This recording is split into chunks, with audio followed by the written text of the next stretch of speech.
Parfois, on dépasse les gens, m'a écrit ma fiancée 2 jours après que j'ai perdu mon emploi. J'ai commenté et vérité, emballé ses affaires, puis j'ai été embauché avec un salaire doublé. Je suis entré à notre gala de l'industrie avec ma petite amie PDG. Salut Reddit. 2 jours après avoir été licencié, ma fiancée a posté une petite légende mignonne sous une photo mise en scène dans un café, puis m'a largué au téléphone. Quelques mois plus tard, je me suis présenté à un gala de l'industrie en tenue de soirée avec ma nouvelle patronne comme cavalière. Voici comment ça s'est passé. Ça va être un long chemin. Je m'appelle Nathan, 33 ans. Je m'occupe du câblage des bâtiments. Pas mon cousin qui a installé un ventilateur de plafond une fois, mais le câblage, le vrai travail électrique commercial et résidentiel. J'ai commencé à tirer des câbles à 20 ans pour un maître grincheux qui hurlait en majuscule et portait un mètre comme si c'était sacré. J'ai fait mon apprentissage, j'ai accepté tous les boulots de nuit dont personne ne voulait et j'ai accumulé. Au bout de 5 ans, j'avais mon certificat de compagnon. Au bout de 10 ans, j'avais ma licence de maître électricien, un inspecteur d'État dans mon répertoire téléphonique et la réputation de ne pas couper les coins ronds. Je possède une petite entreprise, Électricité du Grand Nord SARL. Rien de tape à accent grave-l'œil. J'ai un local à 2 travées dans une zone industrielle, une remorque fermée de 5 mètres, un Chevrolet Silverado 2005 Sens d'occasion avec des porte-échelles, et 2 nacelles élévatrices que j'ai financées quand le prix du cuivre m'a fait remettre en question mes choix de vie. Je suis tout sur une feuille de calcul, reçus, matériaux, main-d'œuvre, frais de permis. L'année dernière, le chiffre d'affaires brut était de 228 400 €. Le net après tout, environ 96 300 €, et je me suis versé 68 000 €. Pas de quoi jouer en NBA, mais mes factures sont payées et mes biens sont à moi. En parlant de miens, je possède une maison de plein pied de 3 chambres dans l'est de la ville. Je l'ai achetée 246 000 € il y a 3 ans, avec 20% d'apport parce que je n'aime pas enrichir les banques. Le paiement avec l'assurance est de 1 560 €. J'ai un garage détaché pour une voiture où je stocke les bobines, ne touchez pas ça ou ça mort. Le loyer de mon atelier est de 1 100 €. Je garde un fonds d'urgence de 6 mois. J'ai appris cela de mon oncle Robert qui a été déchiré en 2 par un divorce où il a abandonné un bateau, le chalet, on aurait dit, sa colonne vertébrale. Il va bien maintenant, mais il répète, protège tes affaires comme si c'était l'écriture. Alors, oui, je garde mes finances séparées. J'avais déjà dit à ma fiancée d'alors, Ophélie, que si jamais nous nous marions, nous aurions un contrat de mariage. Je l'ai dit gentiment avec une feuille de calcul, ce qui est la preuve que je le pensais. Ophélie, nous nous sommes rencontrés il y a 3 ans à un barbecue chez un ami. Elle avait 29 ans alors, 32 maintenant, cheveux foncés, une adepte de la salle de sport, mais sans être excentrique. Un joli rire. Elle travaillait comme coordinatrice RH dans une entreprise de facturation médicale de taille moyenne. Son salaire était de 52 000 € la dernière fois que j'ai demandé. Quand nous nous sommes rencontrés, tout semblait normal. Elle aimait que je puisse réparer des choses. J'aimais qu'elle ait sa vie en ordre et qu'elle n'essaie pas de vivre sur Instagram. Du moins, c'est ce que je pensais. Nous sommes sortis ensemble pendant 2 ans et demi. Je n'exagère pas en disant que j'étais présent. Quand on gère un atelier, le temps libre est un mythe avec une moustache, mais j'y suis parvenu. Des promenades dominicales avec mon bâtard marron, rangé, qui pense que les oies sont des agents fédéraux. Des dîners du mardi. Le samedi, nous faisions les courses et je portais ces cartons IKEA. Même si ces instructions de montage sont de la propagande ennemie, nous faisions de petites escapades dans les parcs nationaux voisins. Je l'ai surprise avec un week-end dans un petit chalet Airbnb un automne. Tranquille. Pas d'alcool, juste du chocolat chaud. Nous partagions l'addition la plupart du temps parce que je ne suis le distributeur automatique de personne. Et elle a dit qu'elle respectait ça. Cool. Puis nous nous sommes fiancés. Une petite bague, la pierre de ma grand-mère remontée. Simple.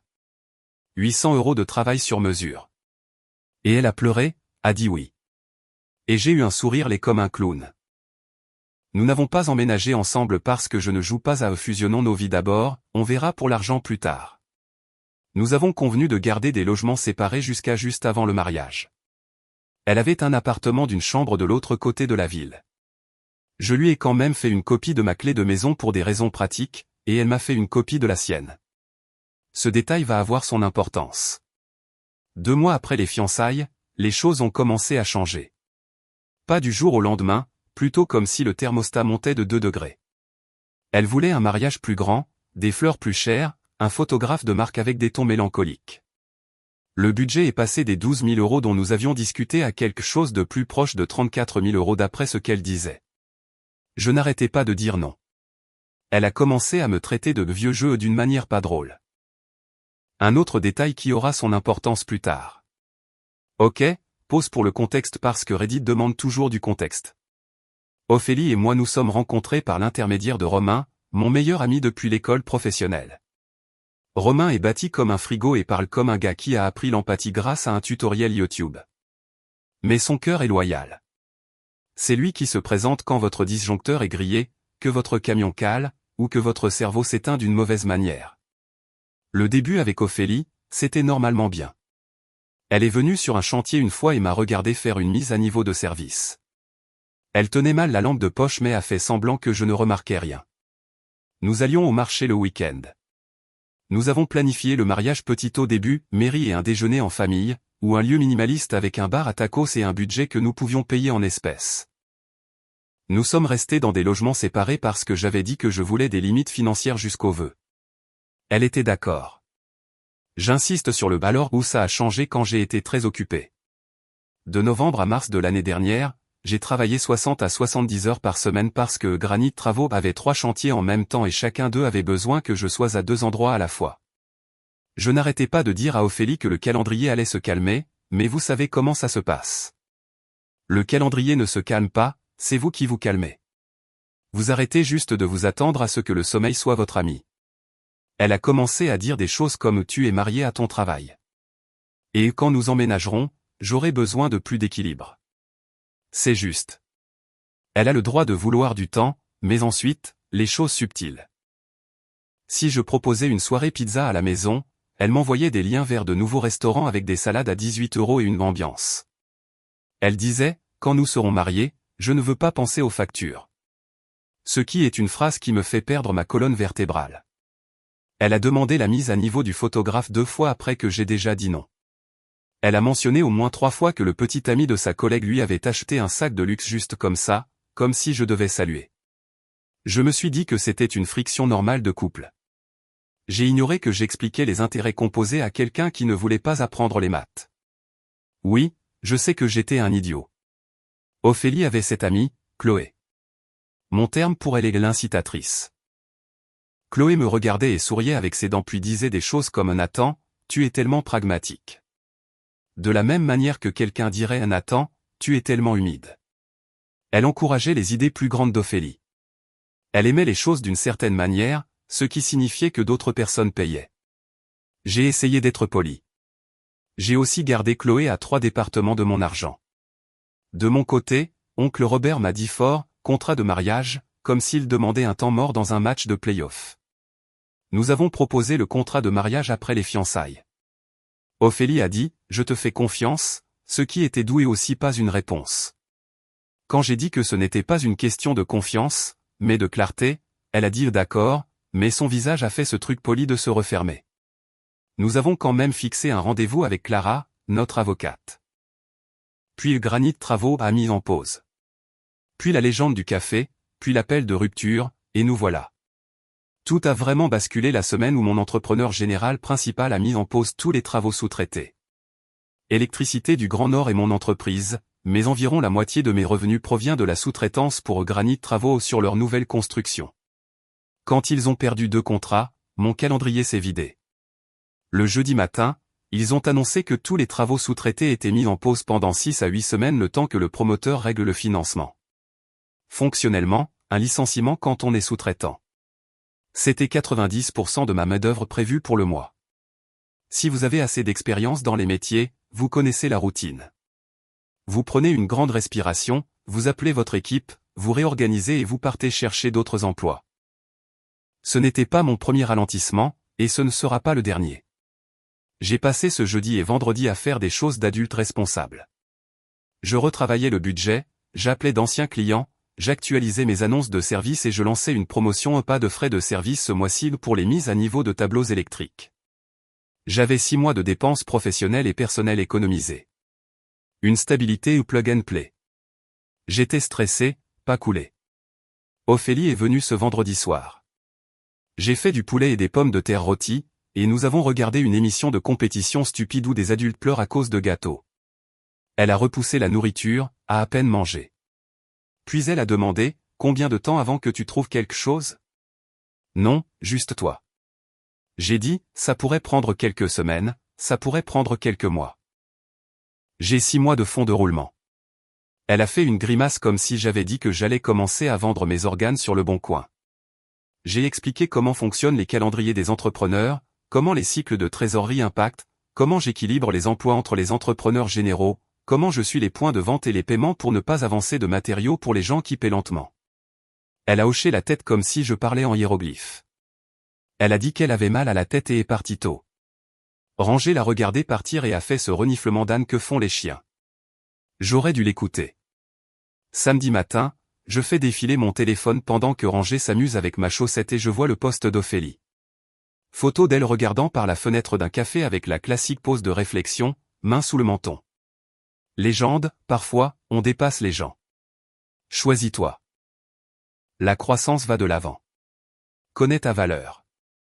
Il y avait 30 likes.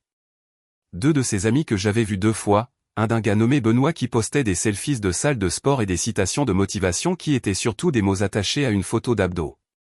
J'ai commenté un seul mot, vérité. Puis je l'ai bloqué. Sans blague. La seconde où j'ai cliqué sur publier, j'ai su que je ne voulais pas avoir de débat sous son affiche de motivation. Si vous espérez que votre partenaire lira votre subtweet et comprendra votre signification, vous n'êtes pas un partenaire. Vous êtes un créateur de contenu.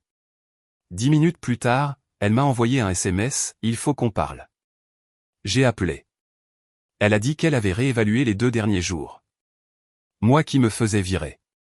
Elle a fait des guillemets avec sa voix au téléphone, ce qui lui a fait réaliser que nous n'étions pas alignés. Elle a dit qu'elle montait en grade dans son entreprise et qu'elle avait besoin de quelqu'un à son niveau. Je n'ai pas crié. Je n'ai pas discuté. J'ai dit, donc, tu me largues parce que mon entrepreneur principal a mis les chantiers en pause pendant quelques semaines. Elle a dit, non, je mets fin à notre relation parce que cela m'a fait voir que tu n'as pas d'ambition. Moi, le gars qui a un bail d'atelier, 2 nacelles élévatrices, commence à 6 heures du matin et une feuille de calcul qui dort sous mon oreiller. J'ai mis fin à l'appel pas, bien reçu. Je ferai emballer ta clé. Tu pourras venir chercher tes affaires dimanche après-midi. Après avoir raccroché, j'ai fixé le mur pendant une bonne minute. Puis je me suis mis au travail. J'ai fait le tour de ma maison et j'ai rassemblé tout ce qu'Ophélie avait dans les tiroirs de la salle de bain, le placard d'invité, ma table de nuit, ses cheveux, fer à lisser, un tiroir rempli de bouteilles de produits de soins qui auraient pu acheter à ranger un collier en or. J'ai tout emballé dans une poubelle transparente et les étiqueté Ophélie. J'étiquette tout, je suis ce genre de gars. Puis j'ai fait la liste que je fais quand les gens quittent votre vie. Changer le code de la serrure connectée. Je garde des verrous physiques et un clavier. Un système de couches. Supprimer l'accès à mon Wi-Fi domestique. Ne riez pas, c'est important. Révoquer l'accès à mes comptes de streaming et au login partagé QuickBooks fournisseur de mon atelier. Je l'avais une fois laissé prendre un reçu. Mon erreur. J'ai fait pivoter toutes les informations d'identification, activer l'authentification à 2 facteurs et effectuer un audit d'accès.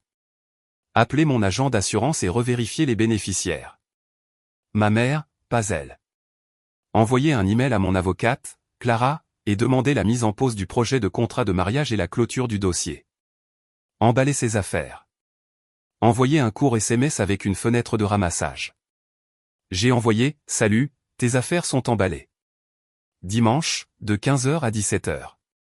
Je serai là. Après, je ferai un don. Ne viens pas en avance ou en retard, s'il te plaît. Merci. Je me suis assis sur les marches du porche avec Ranger et j'ai regardé un ciel gris qui ressemblait à un après de plaque au plâtre.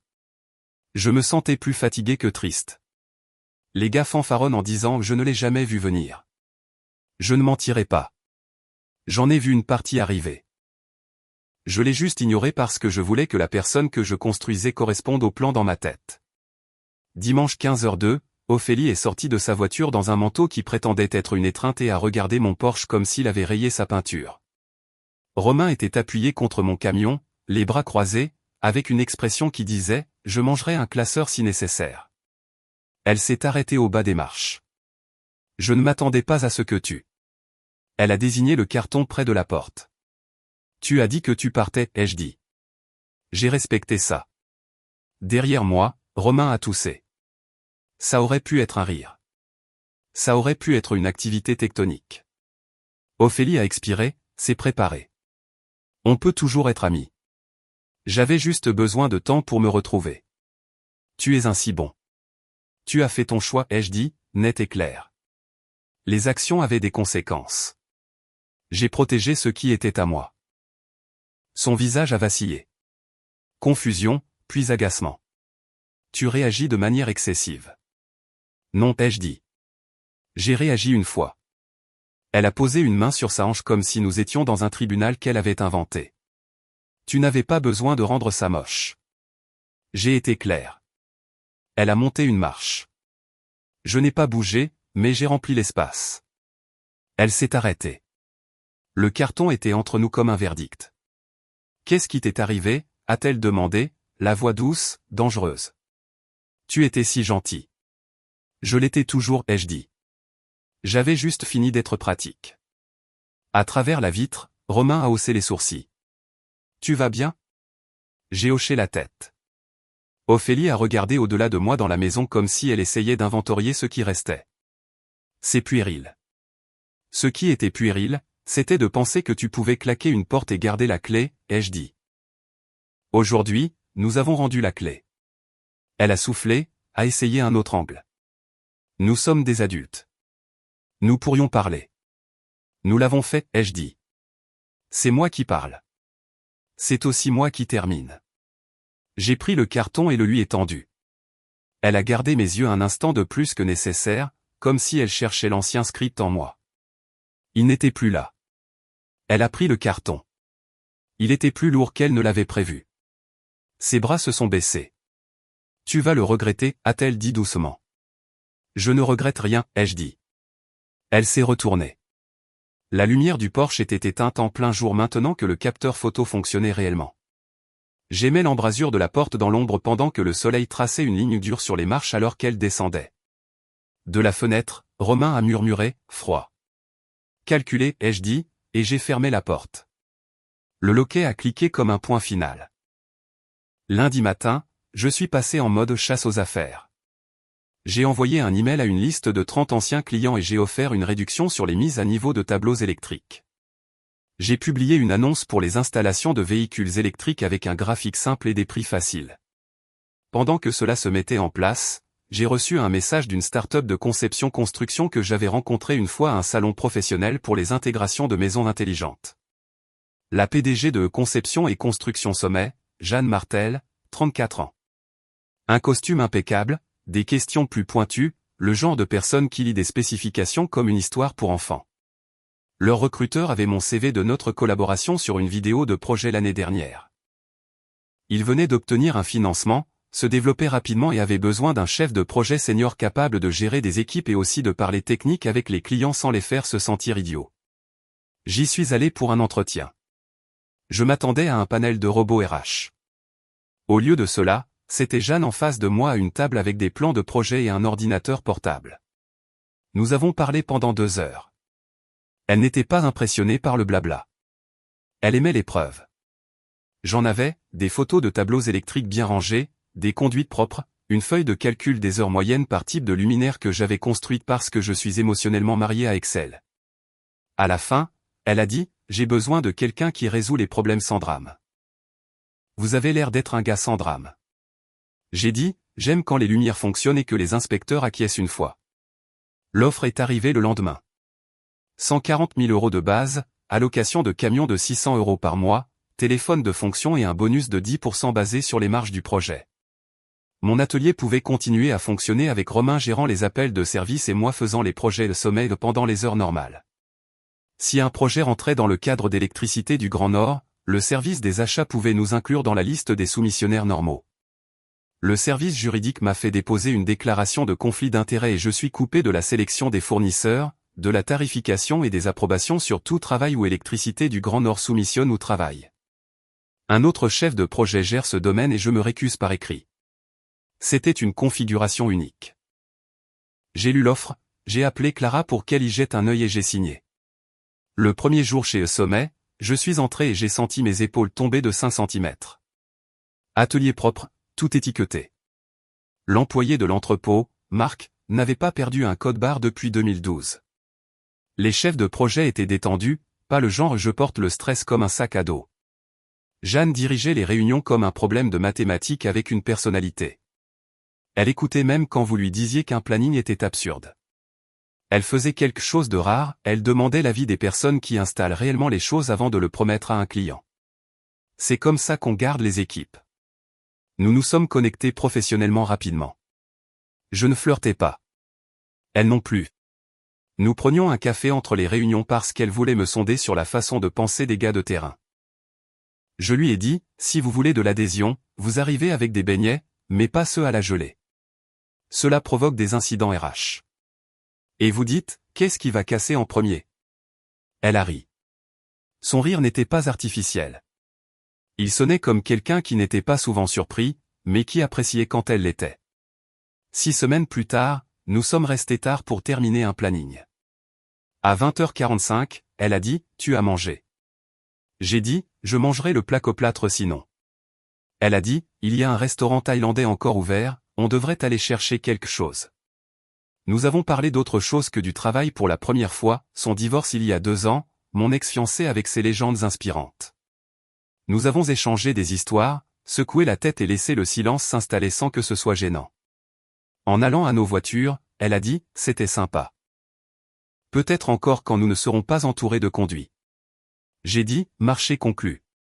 À partir de là, nous avons été prudents. Pas d'affection en public au travail. Pas de malaise pendant les réunions. 2 adultes qui respectaient les limites. Les gens bavardent quoi qu'il arrive. Mais si votre travail est propre et que vos délais sont meilleurs que les estimations, les commérages s'ennuient. 2 mois plus tard, Sommet a annoncé un gala de fin d'année. Clients et investisseurs en tenue de soirée, lieu chic en centre-ville avec une atmosphère qui sentait le nouveau tapis et l'anxiété. Jeanne m'a demandé au dîner la semaine précédente, voulez-vous être mon cavalier? Je n'en ai pas fait tout un plat. J'ai dit, les gens parleront. Elle a dit, les gens parlent toujours, et nous avons les RH et des calendriers documentés. Nous sommes des adultes. Elle m'a regardé dans les yeux, pas autour de moi, alors j'ai dit oui.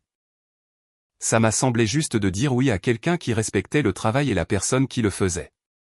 2 jours avant le gala, mon téléphone a vibré. Message LinkedIn d'Ophélie, salut, j'espère que tu vas bien. Je pensais à toi. Je l'ai ignoré. Le lendemain, un autre, j'ai entendu dire que tu avais trouvé un nouveau travail. C'est super.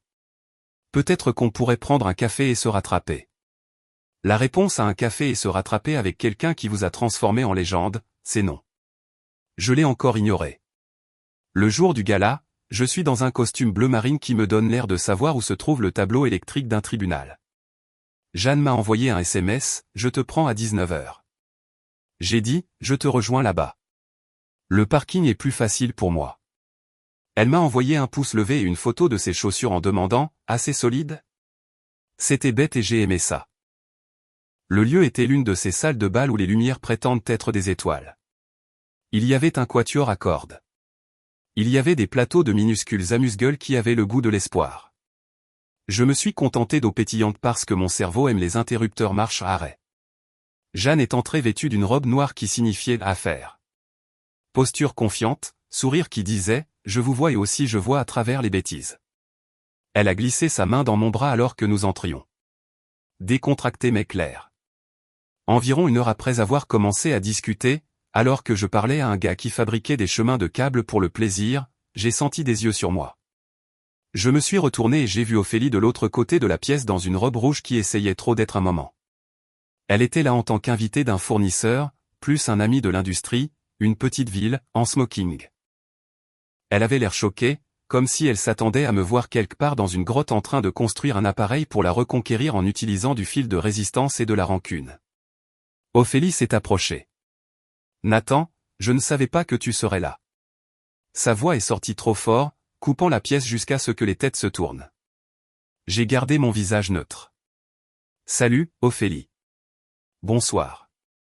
Jeanne m'a regardé, les sourcils à peine levés. J'ai fait le plus petit signe de tête. Elle a compris immédiatement. Le regard d'Ophélie a rapidement balayé son visage, rapide et évaluant. Oh, salut. Salut, a dit Jeanne d'une voix égale. Je suis Jeanne. Ophélie a fait une pause, réfléchissant ostensiblement. Je suis une vieille amie. Jeanne a souri, polie, calme, sans une once d'insécurité. Je suis la petite amie de Nathan et sa patronne.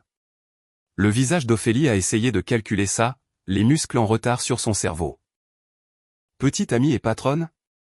C'est rapide. Aussi rapide que toi me larguant parce que mon entrepreneur principal a mis les chantiers en pause pendant quelques semaines, ai-je dit. Sa couleur a changé. Ce n'est pas juste. Je traversais des moments difficiles. Tu as posté que tu m'avais dépassé 2 jours après un ralentissement et tu as appelé ça de la croissance personnelle, ai-je dit. Les mots ont un sens. Jeanne m'a pressé doucement le bras et a dit calmement, excusez-nous. Nous avons des investisseurs à rencontrer. Nous sommes partis. Ophélie est restée figée comme si son application avait planté en plein défilement. Jeanne s'est approchée et a demandé doucement, c'était elle? Oui, ai-je dit. Elle a souri. Tu as évité bien des choses. Ranger a essayé de me prévenir, ai-je dit. La soirée s'est bien passée après cela.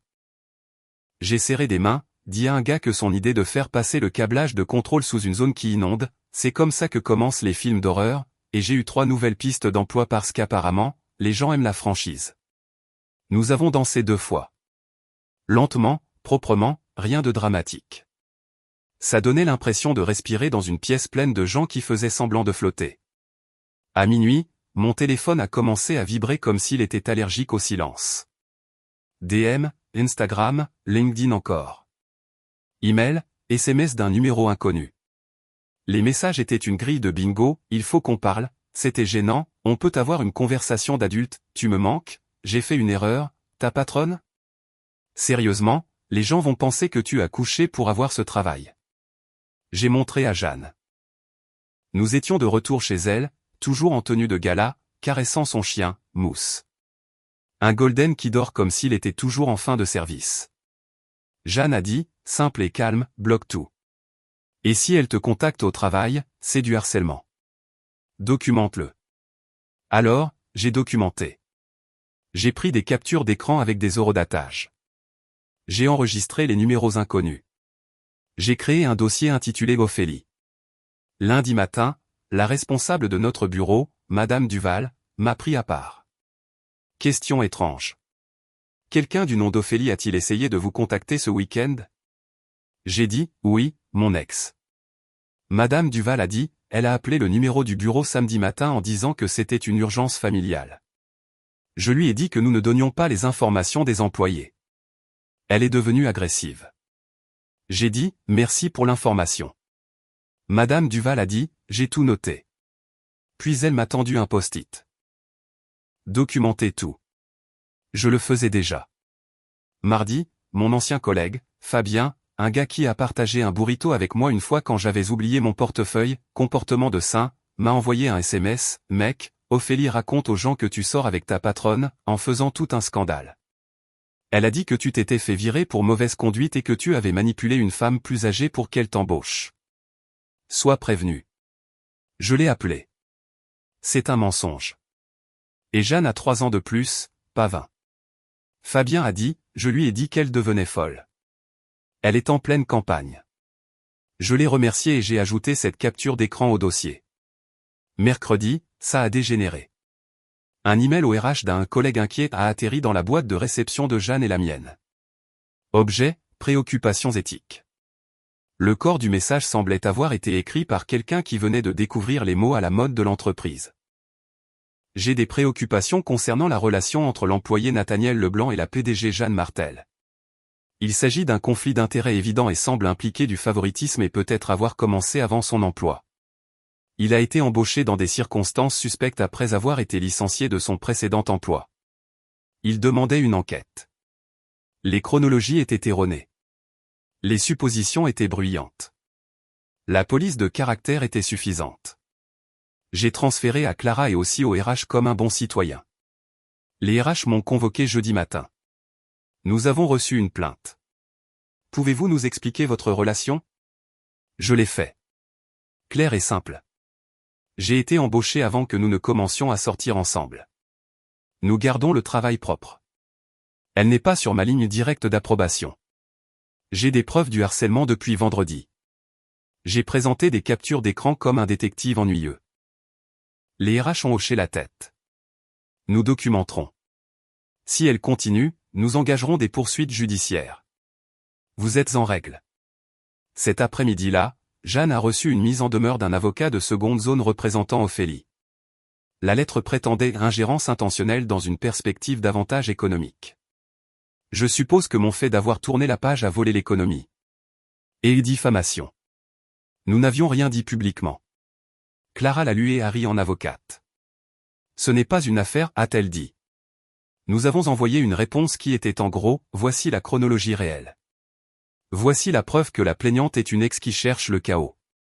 Cessez de contacter notre employé et notre bureau où nous déposerons une plainte pour harcèlement.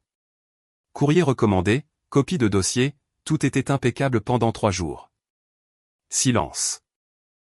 Puis vendredi soir, j'ai préparé le dîner chez Jeanne, un sauté parce que je sais manier un couteau et un wok et mon téléphone a sonné avec un numéro inconnu. J'ai répondu parce que j'aime savoir qui essaie de me vendre une garantie. Nathan, c'était Ophélie, la voix tremblante. Tu as ruiné ma vie. Tout le monde pense que je suis folle. Benoît a rompu avec moi. J'ai cligné des yeux. Qui est Benoît? Mon petit ami, a-t-elle dit comme si j'étais censé avoir un album photo. Il a dit que j'étais obsédé par toi. Elle a continué. Tu as exhibé cette femme pour me faire passer pour une idiote. J'ai gardé ma voix égale. Ophélie, tu m'as largué parce que tu as décidé que tu m'avais dépassé quand j'ai eu un ralentissement. Je n'ai exhibé personne. Je suis allé à un événement professionnel avec ma petite amie. Elle a dit, elle t'utilise. Elle veut un homme plus jeune. J'ai dit, au revoir, Ophélie. J'ai raccroché, bloqué le numéro, documenté la durée de l'appel, posé mon téléphone et fini de hacher les oignons. Mousse remuait la queue. Jeanne a mis les assiettes comme si rien ne se passait parce que nous avions convenu de ne pas alimenter les feux. Une semaine plus tard, Ophélie a créé un compte Instagram secondaire. Elle a posté une longue tirade sur les hommes narcissiques qui utilisent les femmes qui réussissent comme symbole de statut et a tagué le compte de sommet. Elle n'a pas nommé de nom, mais bon. Notre responsable des réseaux sociaux l'a signalé. Le service juridique a envoyé une autre lettre, cette fois avec un langage d'ordonnance restrictive. Le compte secondaire est passé en privé. Puis il est devenu silencieux. Je ne fais pas de discours, je fais des listes de contrôle. Après la rupture et avant le gala, j'ai changé le code de la serrure de la maison le vendredi et j'ai remplacé le pen dormant le samedi. J'ai supprimé Ophélie de chaque connexion partagée, streaming, service public, même mon application d'épicerie parce que vous seriez étonné de ce que des commandes accidentelles peuvent faire. J'ai retiré notre projet de contrat de mariage, j'ai écrit vide dans le coin et je l'ai reclassé sous archive Ophélie. Lors de la récupération du dimanche, j'ai discrètement repris mon badge de garage de rechange de son trousseau de clés. Elle n'a pas remarqué, mais Romain l'a fait et m'a fait un high five avec les sourcils. J'ai envoyé des emails formels annulant les réservations de lieux et les dépôts de fournisseurs, j'ai tout horodaté, j'ai demandé des remboursements si possible, et j'ai encaissé les 850 € restants. J'ai appelé ma banque pour confirmer que j'étais le seul utilisateur autorisé sur tous les comptes, personnels et professionnels, puis j'ai enregistré l'appel. J'ai sauvegardé mon téléphone sur le cloud et sur un disque dur qui se trouve dans mon coffre-fort, parce que oui, je suis ce genre de gars. J'ai envoyé un email à mon agent d'assurance pour bloquer tout changement de police sans ma demande écrite. Il a répondu, vous êtes mon type de paranoïaque préféré. La seule rencontre en personne après la rupture a été ce dimanche. Ophélie a essayé la routine du tu es froid quand elle a vu la boîte. Comment as-tu pu me faire ça? Tu voulais partir. Tu l'as eu. Tu réagis de manière excessive. C'est ma seule réaction. Nous pouvons toujours être amis. Nous ne le sommes pas. S'il te plaît, pars. Romain se tenait à côté comme une caméra embarquée humaine, les bras croisés. Mon téléphone enregistrait depuis un support mural. Légal là où je vis. Elle est partie avec la boîte. C'était toute la scène. La première semaine, la mère d'Ophélie a envoyé un SMS à la mienne. Peut-être avons-nous juste besoin de temps. Ma mère a répondu avec un seul emoji souriant, a fait des brownies et les a partagés entre moi et rangés en portions appropriées. Chloé m'a envoyé un paragraphe sur le fait qu'Ophélie méritait mieux. Je n'ai pas répondu. Je l'ai bloquée. Elle a posté une histoire sur des hommes menacés par des femmes qui brillent. Briller, c'est bien. Le loyer, c'est mieux. Ophélie a posté et supprimé 3 histoires Instagram en 24 heures, 2 d'entre elles des citations sur des couchers de soleil. Les réseaux sociaux ne sont pas un tribunal. C'est une pièce bruyante où personne n'écoute. Je suis resté silencieux. Le silence public fonctionne quand la documentation privée est votre quête secondaire. Semaine 2 à 8, Fabien a mentionné que le bail d'Ophélie se terminait et que sa colocataire Morgane ne voulait pas renouveler. La rumeur disait que l'appartement était devenu une salle de guerre avec des collages de photos comme un plateau de télé-réalité. Je ne peux pas confirmer, mais Morgane m'a ensuite envoyé un DM pour s'excuser du fait qu'Ophélie ait essayé d'obtenir mon nouveau numéro. Je l'ai naturellement capturé. Benoît, le rebond, a échoué. On aurait dit qu'il achetait de la poudre de protéines avec sa personnalité, mais ce n'est pas mon affaire. Ophélie a essayé un script de réconciliation, nous avions juste besoin d'espace. J'ai réalisé ce que nous avions. Je l'ai ignoré. Le non-contact est difficile au début et facile plus tard. Comme porter une échelle. Maladroit jusqu'à ce que la mémoire musculaire s'active. Mois 2 à 6, le schéma s'est répété. Des tags de faux comptes et un email de collègues inquiets. Le service juridique a géré les deux. Même plan de jeu, même résultat. Je me suis concentré sur le travail. Les marges étaient serrées, les matériaux glissants, et j'adorais ça. J'ai dirigé 3 constructions pour au sommet. Une clinique pédiatrique avec un éclairage silencieux, une torréfaction de café qui sentait l'ambition, et un bureau de technologie qui insistait sur les rétroéclairages RVB comme une caverne de joueurs. Nous avons réussi les listes de finition. Les clients ont envoyé des emails de remerciements avec des mots comme professionnel et communicateur clair. Je les ai imprimés et épinglés sur le tableau en liège parce que parfois votre cerveau a besoin de preuves.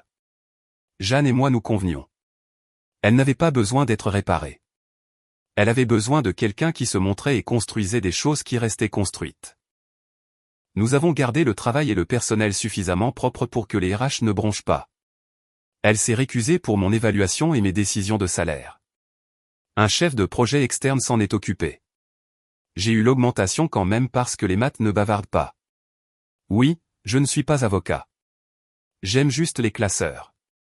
Après le message du compte secondaire, Ophélie est restée silencieuse pendant 3 semaines. J'ai utilisé ce temps pour protéger certains actifs parce que la voix de mon oncle Robert dans ma tête ne me laisse jamais sauter une précaution. J'ai transféré de l'argent sur un compte d'épargne à haut rendement que je pouvais seul toucher. J'ai ouvert une nouvelle boîte postale pour le courrier professionnel. J'ai mis à jour mon testament.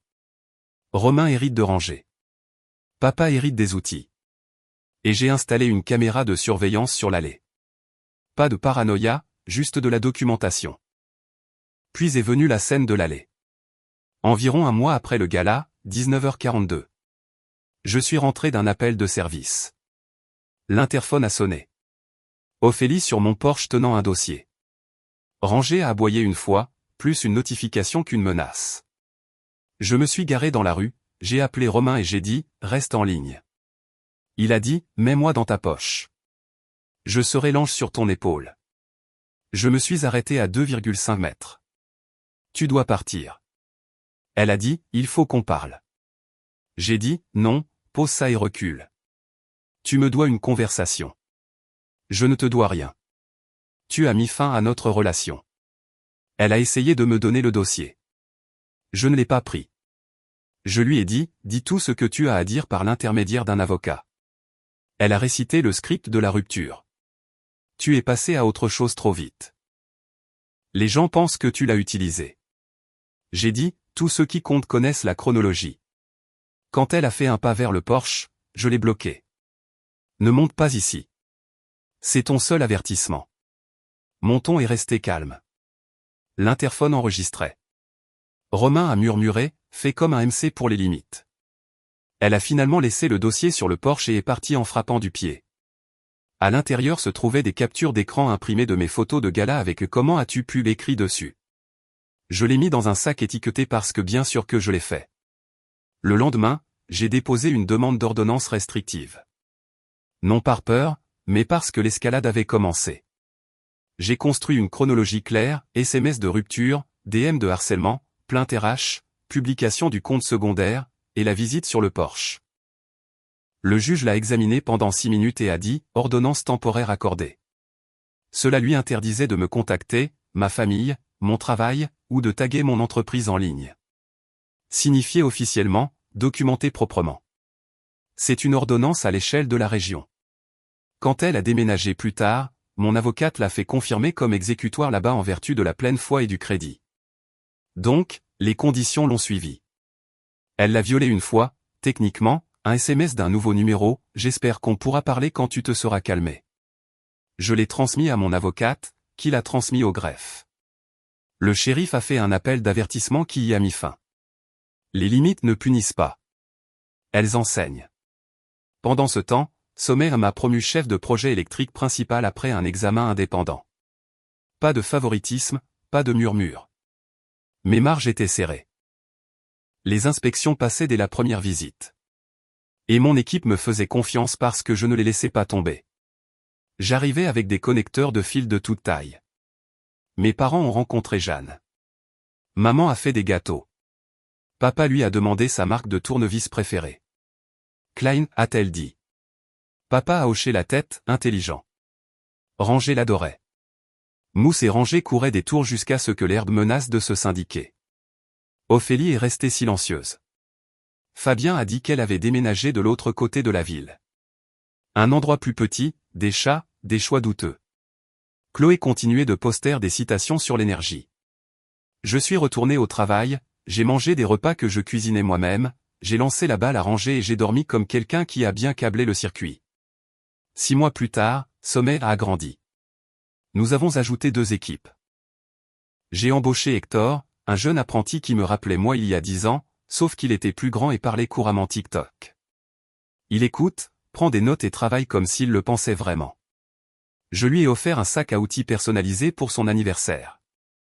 Il avait l'air de lui avoir offert une voiture. Électricité du Grand Nord a maintenu une activité stable, plus un contrat d'entretien de l'éclairage de secours des commerces, des chèques faciles, des factures claires. Entre le salaire et le travail secondaire, j'ai gagné environ 160 000 €. J'ai fêté ça en achetant une meilleure étiqueteuse. À la maison, j'ai installé des veilleuses à détecteur de mouvement, de petites joies, refait les plaintes, repeint le bureau et réparé 2 prises à l'envers installées par quelqu'un qui défiait la gravité. Rangé à une nouvelle chatière avec une serrure assez solide pour un ours. Il va même chercher mes gants. Conforme aux normes de sécurité, bien sûr. Jeanne et moi restons professionnels au travail. En dehors, nous promenons les chiens, nourrions des caméras de sonnette, nous parlons de tout et de rien. Elle est stable, n'essaie pas de me réparer, n'a pas besoin d'être réparée. Mise à jour d'Ophélie, Morgane a envoyé un message disant qu'Ophélie avait déménagé dans une autre ville avec un nouveau travail. Elle a essayé de faire passer l'ordonnance restrictive pour du harcèlement. Les gens n'ont pas cru ça. Les preuves ruinent la fiction. Benoît, le gars de la salle de sport, est passé à un coach en nutrition sans poil de chien sur ses vêtements. Chloé vend maintenant des suppléments qui promettent trop. Les comptes secondaires d'Ophélie sont devenus silencieux. La meilleure vengeance n'est pas la vengeance. C'est d'aimer votre mardi matin. Les leçons auxquelles je crois vraiment, l'indépendance financière et la liberté. Dormir sans dette. Tout documenter, non pour se battre, mais pour se souvenir clairement. Faire confiance à son instinct. Croire les gens quand ils vous montrent qui ils sont. La loyauté bat les feux d'artifice. Les mauvaises blagues de Romain battent n'importe quel discours de motivation. Construire des choses. La stabilité n'est pas ennuyeuse. C'est un câblage bien fait. Où en suis-je maintenant? Exactement là où je devrais être. Un emploi stable, une entreprise en croissance, une maison qui sent le café et la soudure. Un chien qui pense que je suis le PDG des jeux de balle. Une petite amie qui reste. et un meilleur ami qui me fait rire. Cette vieille légende disait, parfois, on dépasse les gens. Elle n'avait pas tort. Elle avait juste mal lu qui grandissait. Elle voulait partir.